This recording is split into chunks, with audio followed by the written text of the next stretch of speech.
Assalamu alaikum. Welcome back to another lesson. Welcome. Askar lesson is seriously important, and we are going to learn adverb, adjective, noun. এই তিনটা জিনিস সেন্টেন্সের মধ্যে অন্যতম এবং এইগুলোর সঠিক ব্যবহার জানা খুব ইম্পর্টেন্ট। বাট আজকের লেসনে আমরা যে কাজটা আসলে জানবো বা শিখবো কিভাবে সেন্টেন্সের মানে আমরা আইডিয়াগুলো আমাদের কি করবো এক্সটেন্ড করবো, কিভাবে সেন্টেন্সের মধ্যে আমরা সেন্টেন্স ওয়ার্ড গুলোকে আমরা মডিফাই করব বেটার সেন্টেন্স। তো এটা জন্য এই তিনটা ব্যবহার ঠিক এবং এই জিনিসগুলো আমাদের রিডিং এ খুবই কাজে দেয়। এটা অনেকটা ম্যাজিক ট্রিকের মতন। কিভাবে? কারণ আমরা যখন পজিশনটা জানি একটা সেন্টেন্সের মধ্যে অ্যাডভার্ব, অ্যাডজেক্টিভ, নাউন, নাউনকে মডিফাই করে অ্যাডজেক্টিভ, আই মিন নাউনের আগের ওয়ার্ডটা কি হবে জ্ঞান অ্যাডজেক্টিভ সাধারণত। তাহলে গ্যাপ ফিলিং এ সামারি কমপ্লিশনে তুমি যখন দেখো নাউনের আগে গ্যাপ, তখন তুমি কি প্রেডিক্ট করতে পারো আনসারটা কি হবে অ্যাডজেক্টিভ। অথবা তুমি যখন দেখো অ্যাডজেক্টিভ এর পরে কি গ্যাপ, তখন তুমি প্রেডিক্ট করতে পারো আনসারটা হবে নাউন। তখন ওই রিডিং থেকে যে ওয়ার্ডটা তুমি নিবা চলো অবশ্যই একটা নাউন হবে। অ্যাডজেক্টিভ এর আগের ওয়ার্ডটা অ্যাডভার্ব।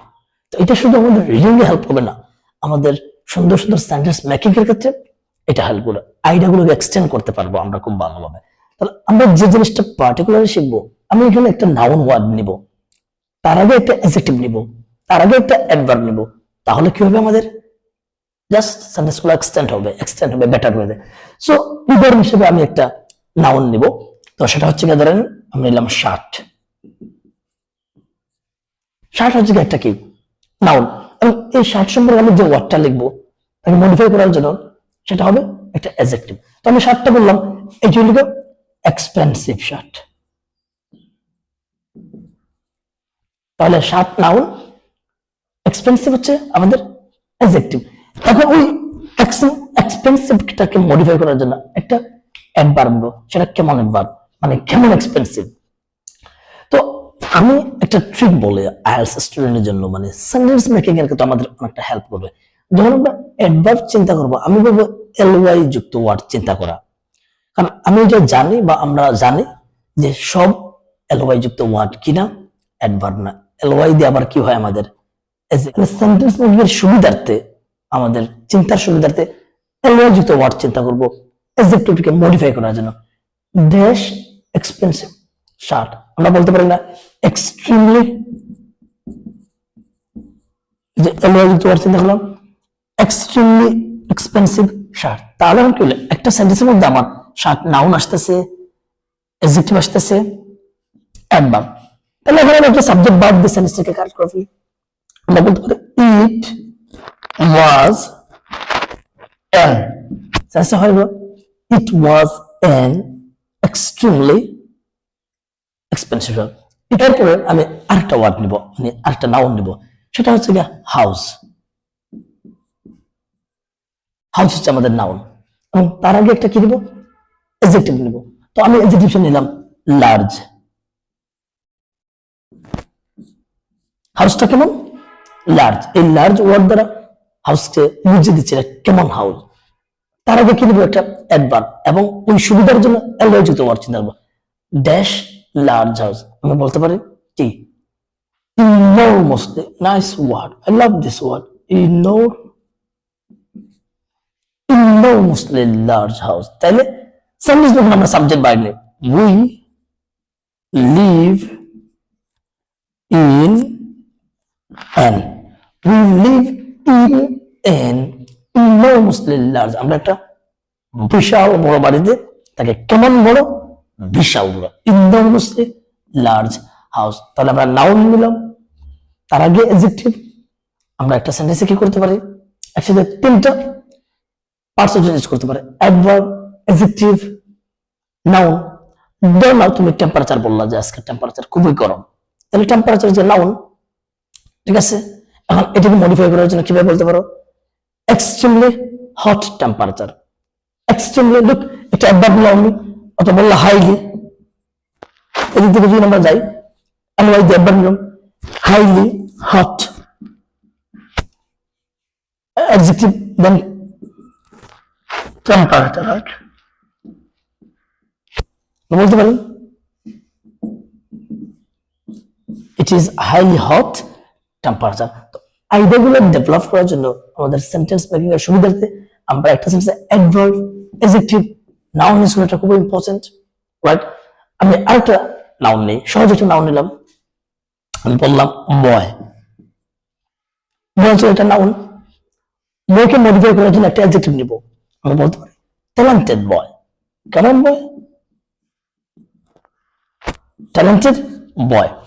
এবং তার আগে একটা অ্যাডভার্ব নিব, এবং এই সুবিধার জন্য অ্যাডভার্ব যুক্ত। কেমন ট্যালেন্টেড বয়, কেমন ট্যালেন্ট বয়, ইনক্রেডিবলি ট্যালেন্টেড বয়।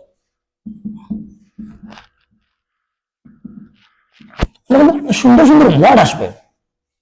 ইনক্রেডিবলি ট্যালেন্টেড বয়, আমি লিখতে পারি he is an incredibly talented boy, right? Okay, আমরা কি করতে পারতেছি? অ্যাডভার্ব, অ্যাডজেক্টিভ, নাউন এগুলো দিয়ে সেন্টেন্স মেক করতে পারতেছে, এবং আমাদের এগুলোর পজিশনটাও ক্লিয়ার হয়ে যাচ্ছে। আমরা যদি একটা সেন্টেন্স থেকে করে নাউনকে মডিফাই করতে চাই, আমাদের লাগবে অ্যাডজেক্টিভ, অ্যাডজেক্টিভকে মডিফাই করতে চাই লাগবে অ্যাডভার্ব।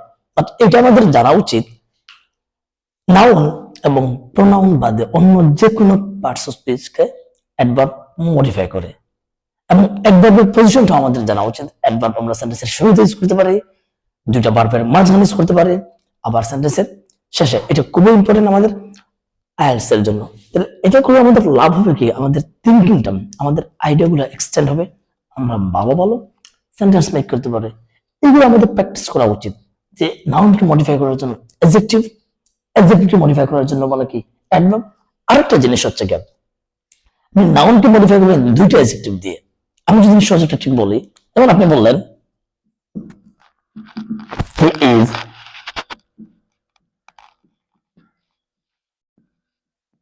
ট্যালেন্টেড বয়। স্পিকিং এর জন্য বা রাইটিং এর জন্য এটা ভালো।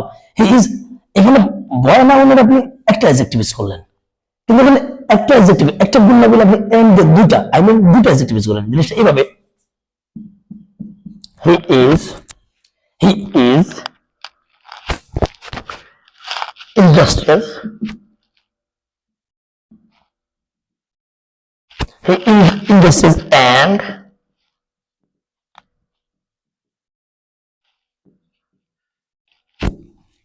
he is industrious and talented। তাহলে জিনিসটা কি হলো? এন্ড, তার আগের ভার্বটা অ্যাডজেক্টিভ, তার পরের ভার্বটা adjective.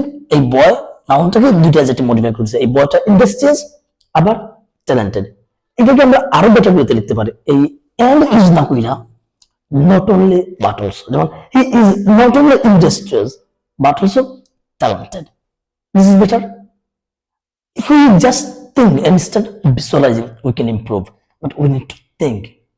We have to play with words. In this way, we can really improve, and we can take our level into another level or advanced level. So I think you get to learn something from this lesson. Bye, and see you in another lesson.